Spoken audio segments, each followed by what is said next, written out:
Good afternoon. This lawsuit was a painful experience. It was a painful experience for victims of abuse, sexual abuse. It was a painful experience for the vulnerable people who seem to have been exploited by an attorney with a publicity agenda. It was a painful experience for the lesbian, gay, bisexual, and transgender community who were subject again to the most despicable stereotype of who gay men are. It was a painful experience for the thousands of city employees who serve the city every day. And let me thank both the Seattle City employees and the Seattle City Council for continuing their incredible work every day during this period. It was a painful experience for me. It was a painful experience for Michael, my husband. It was a painful experience for my family. And it was a painful experience for the people of this city. As I said when the story first broke, it is not true. And it is not true. To any of the victims of sexual abuse who were hurt by my initial response to this story, I am deeply sorry. Victims of sexual abuse must be heard. Something in our own family that we've experienced and are sensitive to.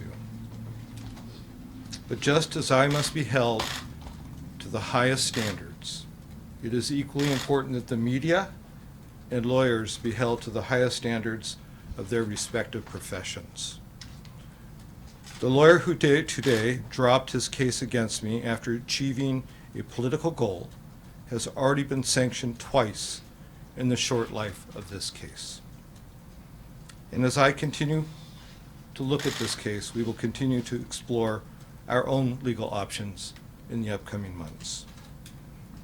This political effort to end my public career may look like it succeeded, but today I can say to those who are behind this, you were not successful.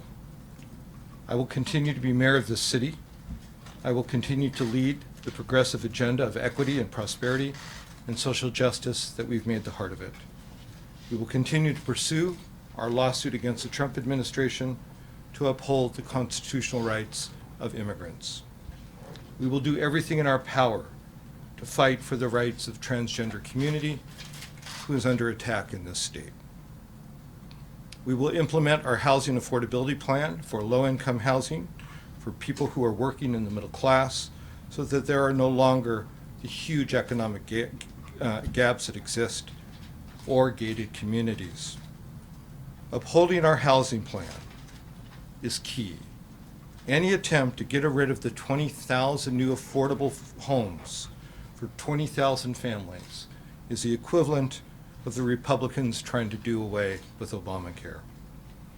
We will work to finalize our compliance with the consent decree, to enforce our landmark police accountability reform, and to try and rectify the damages that have been done between our justice system and communities of color. We must enact our radically reformed policies to tackle the humanitarian crisis of homelessness, the insufficient mental health care, and the opiate addiction crisis that is sweeping not just city but this nation. As we face these challenges, and as we grow as a city and face new daunting challenges, as we strive for economic equity, gender equity, racial and social justice, environmental justice, I want to thank the public for investing in our city's progressive agenda. Thank you to the people of Seattle in particular. Thank you for urging me on during these last several months to continue to work on the public's business, whether it was fixing potholes or working on poverty. And thank you to everyone from the people I've met in the community to the governor for showing such warmth and support during this very difficult and painful time. And we still have much work ahead of us. At the end of my inaugural address, I quoted John F. Kennedy, who said, "All of this will not be finished in the first 100 days, nor will it be finished in the first 1,000 days, nor in the lifetime of this administration, nor perhaps even of our lifetime on our planet. But let us begin. So to the people of Seattle today, I say, and let us continue. Thank you. Questions? Sir, does Essex? does the withdrawal of this lawsuit vindicate you? And would you perhaps try a write-in campaign for mayor? I believe that the lawsuit was, yes, I believe the withdrawal of this lawsuit vindicates me, yes. Would you try a write-in campaign for mayor? Right now, what I want to ask is if Michael will let me have wine on a school night. And then And we'll consider that. Mr. Mayor. and we'll consider, I'm going to consider my options. I haven't had time to think about it. Mr. Mayor, what do you think about the timing of all this? Well, it's interesting, isn't it? This lawsuit was filed just as people were just getting ready to run, and it's withdrawn after I get out, about 30 days after I'm out of the race. Packard's attorney says that the accuser will file once you're out of office. Your thoughts on that? Well, we'll go through this again. I do think, based on what I've heard from lawyers, and I'm not a lawyer, so I'd encourage you to consult lawyers. I think they have problems with their case. I think there's a reason why tomorrow there was supposed to be testimony given in a deposition, that it was withdrawn today. I think that there are issues that lawyers can explain to you around statute of limitations. So I think that it was withdrawn because there wasn't a case. You mentioned that you're considering your own legal actions or efforts. What do you mean? Well, if they want to continue to play politics and interfere with the electoral system of this city, then I will definitely consider what options that my lawyers advise me might be advisable to take. Do you feel that Seattle is deprived of your re-election bid? I truly believe that Seattle should have had a choice, that a lawyer, a hungry publicity lawyer with special connections to certain members of the press should not be driving this case, or should not be driving who the next mayor of Seattle is, that the voters of this city should have had that opportunity. Does the fact that Jody Durkin is running change your decision to either consider a write-in campaign or not? No. Do you believe that the Conley law firm is a part of this larger, effort to target you, or do you believe it's one lawyer? Not all the dots connect, and there are other dots related to this and to some of the materials that I know the Seattle Times looked at and walked away from some years ago that seemed to happen at certain times related to politics. Those will be things that lawyers won't look into, but I'm sure investigators will look into as time goes on. Are you simply angry? If of course you're angry. You want to answer that question? Absolutely. Absolutely. You're angry, you're hurt. I think the thing I'm most proud of as mayor is I have put together a cabinet from around this nation. I have put together a staff that is second to none. I really feel like we were getting the city headed in the right direction, that we rebuilt the executive branch that had been basically taken apart. And so I get pretty down about the fact that these people are out looking for jobs and don't know what they're going to do in 6 months. And it wasn't because I lost an election, it was because it was a political takedown.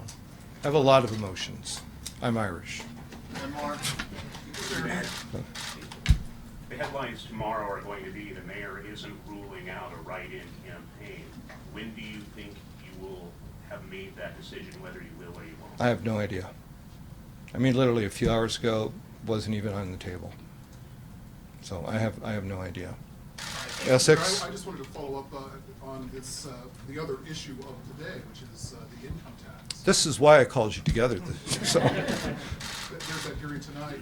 You spent a lot of time in the legislature looking at this. You know there is a state law against it. There are Supreme Court rulings against it. Why do you think an income tax would win a legal fight this time? Sure. So UW Press has a great book called a Dime for the Governor, a Dollar for Uncle Sam. It's a history of the income tax fight in the 20s and 30s. And it points out, as have lawyers throughout the decades, that Supreme Court interpretation seems to leave open a path related to a high-end only income tax. So that's a question we think needs to be answered. And we know this will be litigated, and I think the time is to figure out whether we can do that and roll back some of our regressive taxes, or whether that door is simply shut to us without a constitutional action on part of the legislature and the people. Can you expand on your apology to victims? You said that you apologize to victims who were hurt, but also that the lawyers and the press need to be held accountable. Does that mean that you don't regret what you said, or do you wish that you said things like that? I wish I had been, when you're feeling under attack and you have a few hours to respond, if you know me, if you know my history, I have been somebody who's advocated for the anti-bullying bill, for funding for kids who have been abused. In the budgets I chaired, actually was a part of the effort that expanded the statute of limitations, so victims of sexual abuse have a longer period of time in which to consider whether they, to work that out in therapy. So what I regret is it quickly painted a picture that did not reflect who I am as a person, and does not reflect the people who I have dealt with and who I have helped personally, who have been victims of sexual abuse. What about the other 3 men who are not involved in the suit? What would you say to people who still have concerns about those allegations? Well, the first one started out as a foster child the court asked me to take. And if the press had asked, they could have asked the school that when he wasn't in school, I would call the police, that I put him in drug treatment, that when he had problems with me being gay, I got a school counselor to counsel him. All those records exist. Also that a prosecutor and grand jury investigated it and didn't pursue it. All of those facts exist. That he has written me letters up until 2007 asking for forgiveness or expressing his love also were not looked at.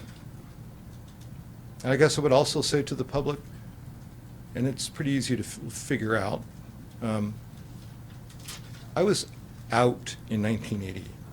I was an out young gay man in my 20s and 30s. I was out and politically involved in this city and in Portland. I was not in the closet. I was not in the shadows. I was dating. We were having fun. And then a time came when AIDS started to rise up in the 80s that we became very, very concerned for ourselves and our friends who were dying. And so we got involved in those activities as well. But during the time in question, I had a boyfriend that I lived with. And later on, dated other people and eventually met my now husband. That's who I was, an out person. Do your homework. All right, thanks, everybody. Thank you.